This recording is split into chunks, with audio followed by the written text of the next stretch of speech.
What's going on, everybody? This is MDENT313, and I'm back at y'all with another one. Listen, I got an interesting topic to talk about that I want to get y'all take on. I don't know how true this is, but this is being reported from Stephen H. Smith. What's being reported is, allegedly, during the All-Star weekend, All-Star games or whatever, Larry Bird, Oscar Robertson, and Reggie Miller went into the locker room with the All-Stars, right? And Larry Bird, gave those guys a pep talk and a speech. That's just what it sounded like from what's being reported. A pep talk and a speech. I don't know if it was more than that, but pretty much about, hard work, competing at the highest level, being a lot more competitive, being a lot more fiery, and just pretty much letting them know that the league is in trouble, things of that nature. But allegedly it's not being received well. It wasn't received well by the players. The players, the All-Stars was visibly upset. The one player in particular rolled his eyes in absolute disgust. And that player is being reported as LeBron James, allegedly. He didn't like that pep talk. He felt like they were being talked down to. They're not being supported by the legends of the game. And Larry Bird, I guess he was upset. Allegedly, I don't know if it was Adam Silver he told or whoever it was that prompted him to give a pep talk to these guys. But he said, listen, don't ever ask me to talk to these guys again. And listen, we got to have an uncomfortable conversation. I'm a millennial. I was born in 87. So I'm right in the middle of the millennials. My sister, she was born in 81. So she started off the millennial generation. My older two brothers are born in, I believe, in 78 and 77 respectively. So they are Gen Xers.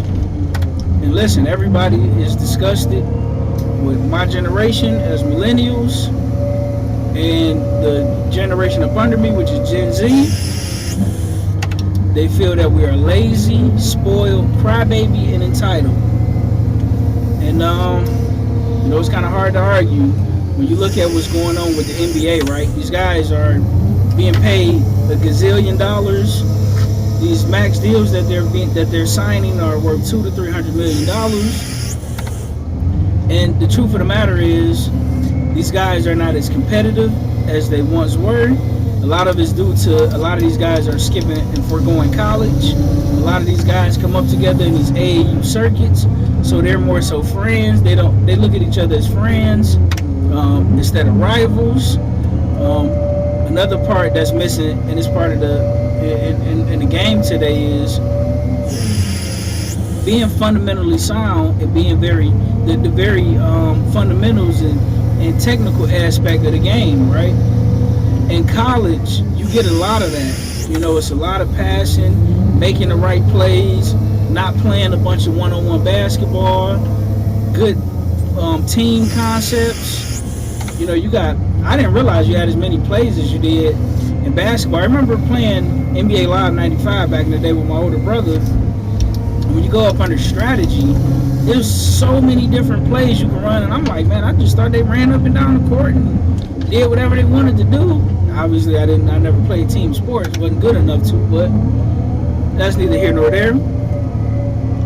And the more I watch college basketball, because I used to be like, man, college basketball is boring, man. But the more I watch it, the more emphasis the coaches are putting or have always put on the fundamentals of basketball, making the right passes, making the right plays, properly running the, whatever type of offense that particular team wants to run, how to hit the open man, how to execute that play, how to dissect the defense, how to pick out the weak parts and expose the weak link in the chain on the defense, regardless of whatever offensive schemes you're running, and vice versa. Same on defense, right? Finding the weakness in the other team's offense, exposing the weak link on offense, taking advantage, learning when to double team, when not to, how to play the high post, how to play the low post. I mean, just everything. Foot movement, how to read, just everything. Just all the aspects of basketball, right? Because a lot of these players are either coming straight to the league from high school, or they only doing 1 year, maybe 2 years at best in college, or these guys are going to the G League. A lot of the fundamentals have been taken out of the basketball. Well, not taken out of basketball, but a lot of fundamentals are not utilized along with these newer guys, along with their elite level athleticism and, you know, different skill sets, right? In addition to that, right, when you look at the fact of Steph Curry, he's had a negative impact on the game. Not him because, how can I put it? Steph Curry himself is good at shooting threes, right? Klay Thompson was good at shooting threes, and Mark Jackson, who was the coach, he did a phenomenal job of letting those guys play a different brand of basketball, and that worked well for that Golden State era, right? The problem is the players have become so enamored with that style that everybody's trying to play that particular style, but the problem is everybody can't shoot like Steph Curry. Everybody can't shoot like Klay Thompson. You get what I'm saying? So now what you have is you have a whole bunch of guys jacking up a bunch of three-pointers. So what it's leading to is leading to less efficiency. It's leading to a bunch of run up and down the court basketball. In addition to that, not just that, but it's leading to a whole bunch of nonsense. Every team wants to play the exact same way. You got a bunch of centers shooting threes all over the place. You got that scenario going on. What's the next scenario you got going on? The next scenario you have going on is big men no longer want to be big men. The centers and the power forwards, they want to be guards. They want to dribble the ball down the court. They want to shoot threes. They want to make the fancy passes. They want to run the offense through them. And listen, I get it. It's not like the way the big man played of yesteryear. The game was played inside out, not outside in. Now, every once in a while, you would get a team like the Chicago Bulls with Michael Jordan, Pippen, where they didn't have to win the traditional inside out, outside in type of game. They was able to run a triangle offense. But guess what? That scenario worked for that team. That don't work for everybody, right? But other teams and coaches were smart enough to realize that's a one-off. That's not the norm. You know, they're the exception to the rule. Whereas in this generation, there's nothing wrong with Steph Curry and with Klay Thompson and Draymond Green and all those guys did. The problem is the rest of the league is trying to emulate that, but everybody don't possess that particular skill set. The game still need to be won for most teams and for most people inside out. But the problem is, like I just said, these big men, they don't want to be big men no more. They don't want to play in the post. They don't want to play with their back to the basket. They don't want to develop elite level foot movement that you need to be successful on the inside, like a Shaquille O'Neal, like an Akeem Olajuwon, like a David Robinson, like a Tim Duncan, you know, and all the great big men of the past, right? Your Kareem Abdul-Jabbar's, your Moses Malone's, your Karl Malone's, your Charles Barkley's, you know, all the big men want to be guards. The next problem I see with the NBA, too much positionless basketball. Now, the point guards, they don't want to be traditional point guards. They don't want to be passers and playmakers and first and scorer second. They want to be scorer first, playmakers and passers and assistment last, right? That's another reason these players' efficiency, when you look at the plus minus turnovers, when you look at the scoring differential, when you look at a lot of these players' stats, you would look and be like, oh man, he scored 22 points and, you know, he had 4 assists and 6 rebounds. He had a pretty good game. But then you go look at his field goal percentage, and and the guy is like 6'4", 26. Dude, he had a horrible game. Or you look like, oh, he hit 2 threes, but he shot 9 threes. He only hit 2 of them. Like, that's terrible basketball. No one wants to watch that, right? When you play a half-court set and y'all good at executing the plays that y'all practice and running, run during your practices and things of that nature, on game day you guys are so accurate, so precise, and so hard to stop that everybody can score, everybody can be productive, and the best player on the team is going to really shine, because when he scored 22 points, he's scoring 22 points because he may be 8 from 11 from the field. He might have went to the free throw line. He probably got 4 or 5 points from the free throw line. He might have hit a 3. I mean, like, it's super efficient. First, a guy scoring 22 points on 6 field goals, 8 free throws, but his field goal percentages, he's shooting 30% from the field because he's missing way more than he makes. And you got the shooting guards doing that, the small forwards doing that, the power forwards doing that, the centers, for God's sake.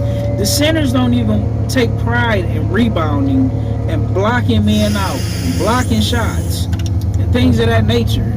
That's hurting the game. Positionless basketball. Guys aren't as technical and fundamentally sound as they used to be. What's the next thing that's hurting the game? It's not enough team basketball, not enough plays being ran. That's hurting the game. What's the next thing that's hurting the game?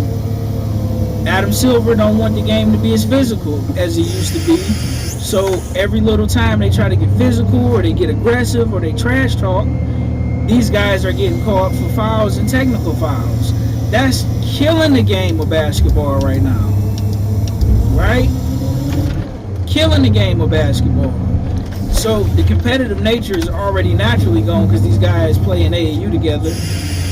But then you're making it worse because you can't be aggressive, you can't be physical, because every little thing is a foul now. That's killing the game of basketball. Everybody want to shoot threes. Nobody want to be assist men. Everybody want to be scorers. You're not allowed to play defense. You don't really run plays. NBA has turned into a watered down. It has devolved into pretty much one-on-one basketball. You might as well just play 21 at this point. Just straight up and down. You might as well be playing the game of 21.